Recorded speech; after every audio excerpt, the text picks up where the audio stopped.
Hello guys, আপনারা দেখতে পাচ্ছেন আমি আরেকটি নতুন ভিডিও নিয়ে এসেছি। এটি হচ্ছে ককশিটের উপর ওম ড্রয়িং করে নিচ্ছি। ছোটো ছোটো এই ড্রয়িংগুলো আপনাদেরকে দেখানোর মানে হচ্ছে আপনারা যেন সহজেই দুর্গাপুজোতে এই ধরনের ডিজাইন করে আপনারা নিজেরাই নিজেদের মণ্ডপগুলো, ছোটো ছোটো মণ্ডপগুলো আছে না, সেইগুলো তো আপনারা ডিজাইন করতে পারেন। এর জন্যই আমার মূলত প্রচেষ্টা আপনাদের জন্য। তো গাইস, আপনারা আমার এই ওম ডিজাইনটা দেখেছেন। আমি এটা 1 ফিট স্কোয়ার একটা টুকরার মধ্যে আমি এটা ড্রয়িং করেছি। সো আপনারা এরকম 1 ফিট একটা টুকরার মধ্যেই আপনারাও ঠিক আমি যেভাবে ড্রয়িং করেছি ঠিক এভাবে ড্রয়িং করবেন। এভাবে ড্রয়িং করার পর আপনারা সেই ছুরি দিয়ে এরকম কাটিং করে নেবেন। তো আমি কাটিং করে আপনাদেরকে দেখাচ্ছি। দেখুন, আমি এখন এটাকে কাটিং করে বের করব। তো গাইস, পুরো 1 ফিট আমি দিছি। যদি আপনাদের আরেকটু ছোটো করার প্রয়োজন মনে করেন তাহলে আপনারা আরেকটু ছোটো করতে পারেন।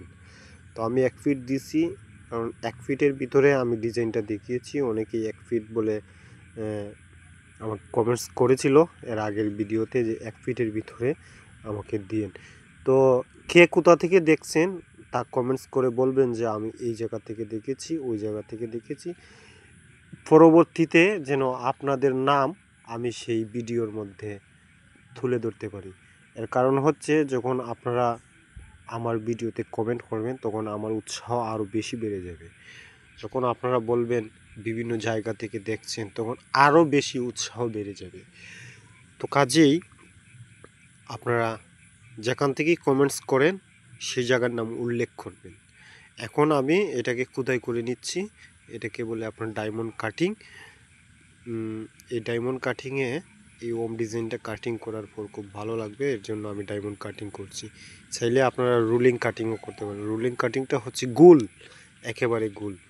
তো আমি এটাকে কাটিং করে বের করে নিচ্ছি, আপনারা দেখতেই থাকুন। আর এর আগে আপনাদেরকে আরেকটা কথা বলে রাখি, যদি আপনারা আমার চ্যানেলে নতুন হয়ে থাকেন তাহলে আপনাদের কাছে একটাই অনুরোধ, আমার চ্যানেলটিকে সাবস্ক্রাইব করে আমার সাথেই থাকুন।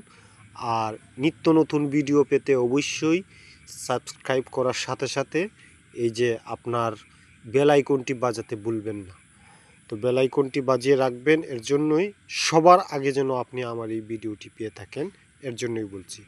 তো গাইস, আপনারা যদি কমেন্ট করেন সেই কমেন্টের উপর ভিত্তি করে আমি আপনাদেরকে আরও নিত্য নতুন ডিজাইন দেখাবো। আর কিভাবে ককশিটে রং দিতে হয়, রঙগুলো ম্যাচিং করতে হয়, সেগুলো যদি আপনাদের ধারণা থাকে তাহলে ভালো। আর যদি ধারণা না থাকে কি রং দিলে ভালো হয়, সেই ধরনের রং বানানোর জন্য আমি আগামীতে ভিডিওগুলো নিয়ে আসছি। যদি ভালো লাগে কমেন্টস করে জানাবেন, আমি আপনাদের ভিডিওতে উত্তর দিয়ে দিব। ধন্যবাদ আপনাদের।